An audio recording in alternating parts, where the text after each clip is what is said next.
lorsqu'on vous dit qu'au Canada, plus précisément au Québec, parce qu'aujourd'hui, je vais me concentrer sur la province du Québec. Donc, lorsqu'on vous dit qu'au Québec, on cherche des travailleurs temporaires étrangers pour venir au Canada, cela ne veut pas dire qu'il n'y a pas de chômage au Québec, ok? Parce que ce serait faux de le dire, parce que oui, au Québec, on a du chômage. Il y a des gens qui sont assis sur le canapé et qui cherchent le travail ou alors qui prennent du temps pour trouver le poste souhaité ou le poste désiré, ok? D'ailleurs, le taux de chômage au Québec est de 4,8 ou 4,2, bref, dans cette range-là. Et ce n'est même pas beaucoup pour la population. On est plus de 1 million d'habitants au Québec, donc 4,2, c'est considérable. Mais lorsqu'on vous dit que les entreprises sont en pénurie de main-d'œuvre, c'est parce que c'est pour certains postes en fait.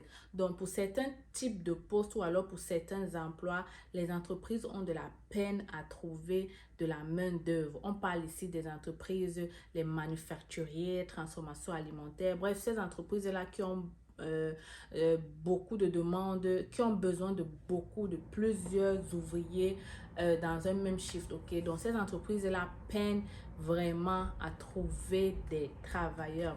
C'est la raison de la vidéo aujourd'hui. Je vais vous présenter ce nouveau projet pilote entente entre le Québec et le fédéral pour faciliter ces entreprises-là à recruter à l'étranger. Donc, ça concerne vraiment certains secteurs.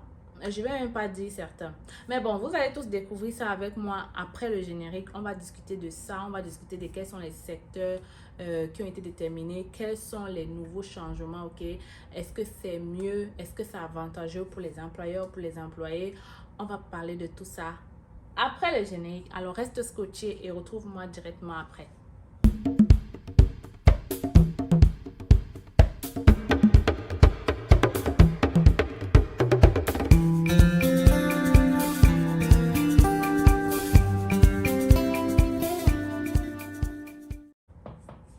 Alors, coucou mes futurs Canadiens, je suis très contente de te recevoir aujourd'hui une fois de plus chez la famille C'est Facile.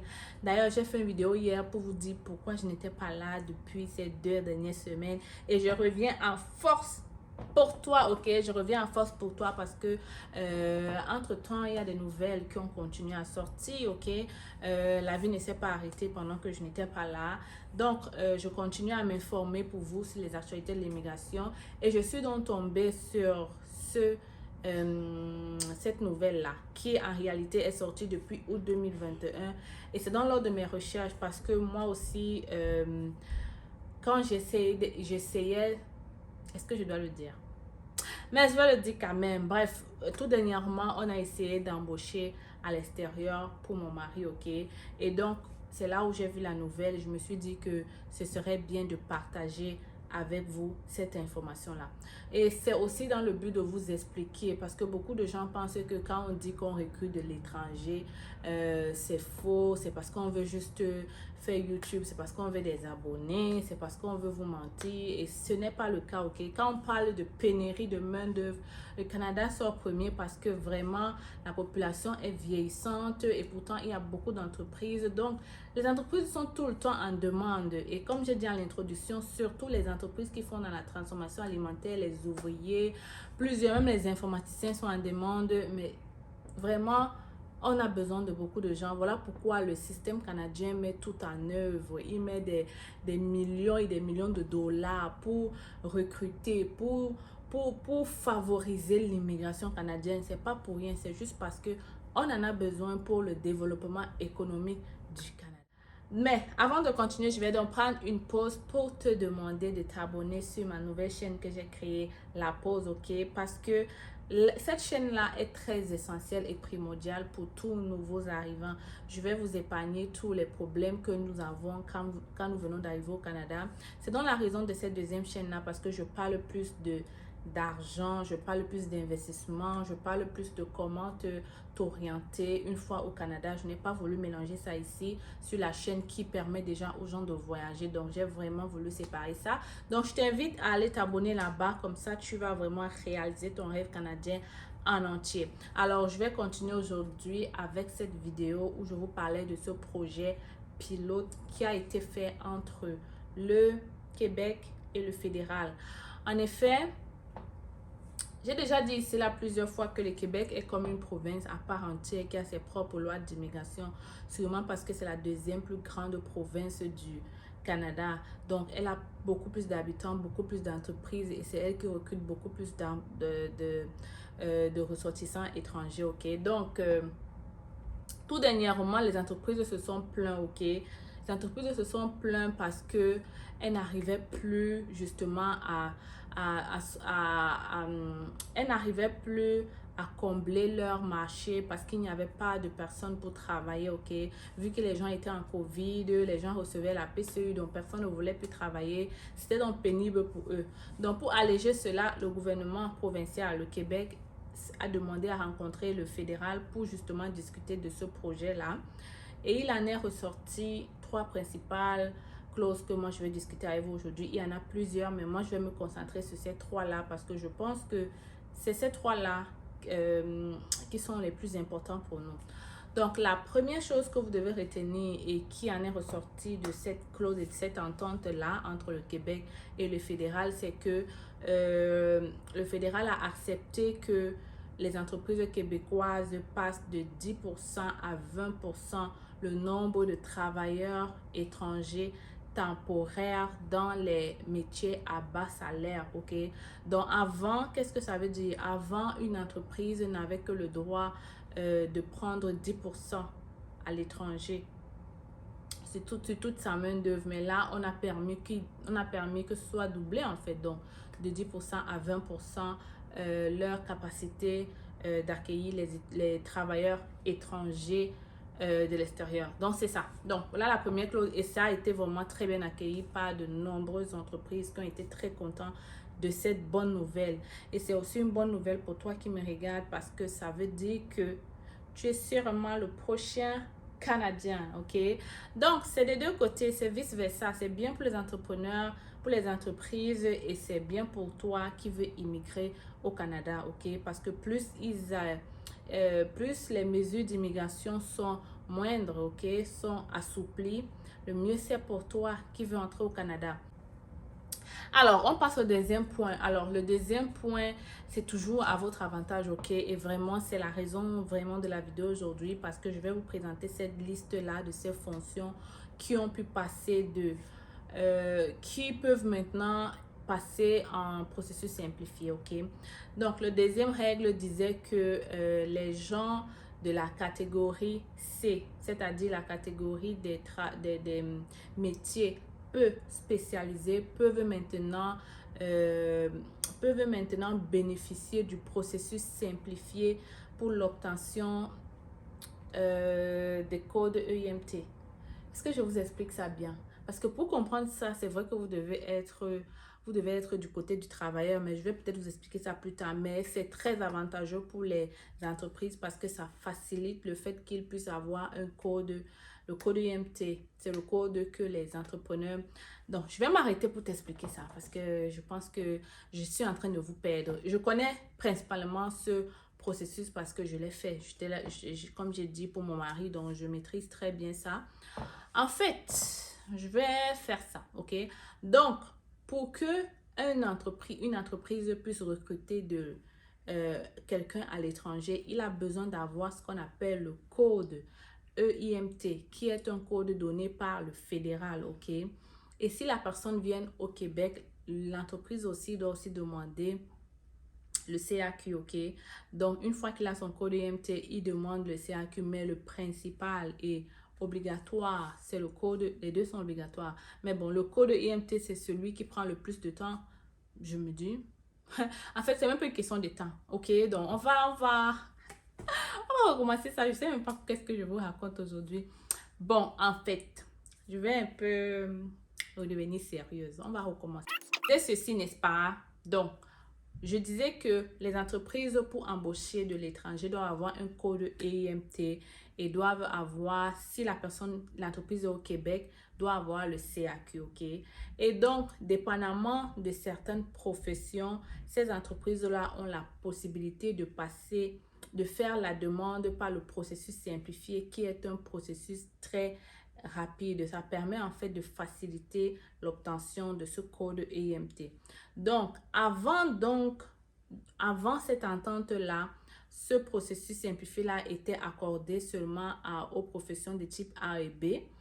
Mais avec l'entente, ils ont accepté donc de mettre les professions de classe C, qui sont les professions peu spécialisées, ok, selon la classification nationale des professions. Ils ont accepté donc de mettre aussi là-dedans les professions de catégorie C. Je vais regarder avec toi la liste, ne t'inquiète pas, tu vas avoir une idée clairement et précise de ces professions-là. Donc, c'est ça en gros, ils ont facilité cela et donc maintenant, même si tu es de la catégorie C, l'employeur a la possibilité de passer par le processus simplifié, avoir vite son code EIMT et te permettre à toi de vite arriver au Canada. C'est ce qu'il en est. Donc, ça m'amène donc à te parler du troisième point, ok? Quand je dis troisième point, c'est pas que c'est eux qui ont dit troisième point. C'est moi qui détermine ça. Bon, je dis n'importe quoi. Donc, ça m'amène à te parler du troisième point qui est aussi, c'est vraiment très avantageux pour les entreprises parce qu'à travers cela, les entreprises n'ont plus besoin de faire d'efforts de poste. Comment je vais expliquer ça pour que vous compreniez? Bon, je vais aller terre à terre. Hein. Donc, en fait, pour qu'une entreprise au Canada puisse embaucher à l'extérieur, elle avait l'obligation pour certaines catégories de chercher d'abord à l'intérieur, de montrer qu'elle a d'abord cherché, genre de publier d'abord des offres. Et lorsqu'elle demandait son code EIMT, elle devait montrer qu'elle a d'abord publié ces offres-là depuis 6 mois et qu'elles n'ont pas trouvé, d'employeur. C'est pour ça qu'elles cherchent à l'extérieur, ok? Mais dans ce cas-ci, avec cette entente-là, ils ont permis aux entreprises de ne plus faire cet effort-là, que ce soit pour les catégories C ou D, c'est-à-dire les emplois peu ou pas spécialisés, ok? Donc, même si avant, pour embaucher un ouvrier, admettons que l'ouvrier faisait partie de la catégorie D, ok? Donc, pour embaucher l'ouvrier, il fallait que tu publies l'offre dans guichet emploi, que tu publies dans ton site internet, que tu publies sur ta page Facebook et que tu attendes au moins 3 ou 6, je pense que c'est 3 mois, sans avoir de retour avant maintenant de prendre la décision d'aller à l'extérieur. Donc, avec cette entente, tout a basculé. Ils n'ont plus besoin de montrer une preuve d'effort, d'avoir fait des recherches ou alors d'avoir posté les offres n'importe où. Alors, voilà donc les 3 règles ou alors voilà ce que moi j'ai trouvé important de partager avec vous aujourd'hui. Allez derrière mon téléphone, je vais te montrer donc toutes ces professions-là, qu'on parle de catégorie C ou de catégorie D, pour que tu puisses avoir une idée de qu'est-ce que ça veut dire, ok? Mais je tiens quand même à rappeler que selon mes recherches, sauf si j'oublie un secteur, mais ce qui a attiré mon attention, c'est que les secteurs touchés, c'était vraiment les secteurs de la restauration, hébergement, transformation alimentaire, et parce que ces secteurs-là ont vraiment besoin d'une main-d'œuvre, mon Dieu. Tu imagines combien un restaurant embauche ou alors combien un ouvrier qui fait la transformation des poulets ou quelque chose va embaucher. Donc, c'est vraiment ces secteurs-là qui sont touchés parce que ce sont eux qui ont besoin d'une main-d'œuvre accrue.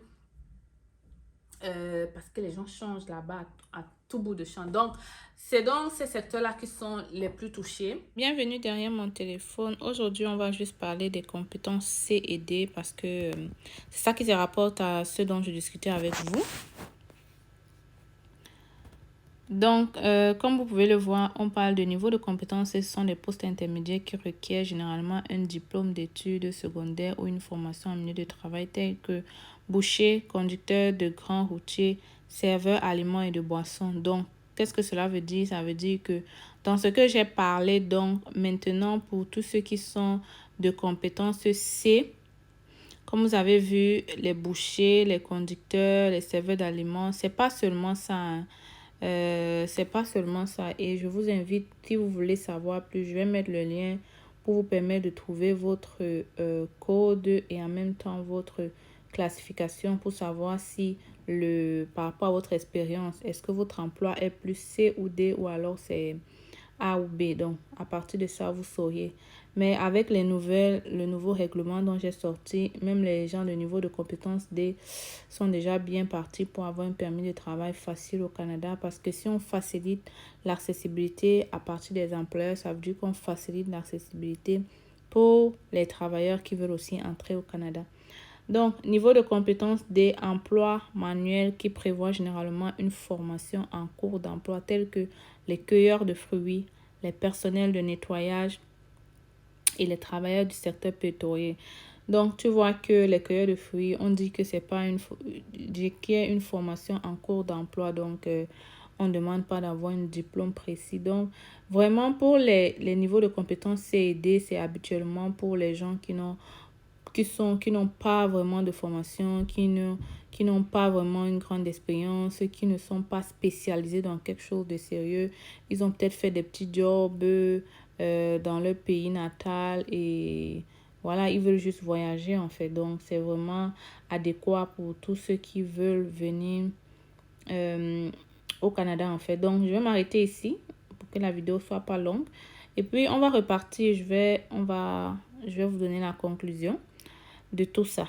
Bon, maintenant que tu as vu les professions, j'espère que tu as maintenant compris qu'il est très possible d'immigrer au Canada sans diplôme, sans expérience ou bien même sans vraiment une formation. Parce que comme tu as vu, les professions de type CID, c'est vraiment pour les gens peu spécialisés qui ne demandent pas une grande formation.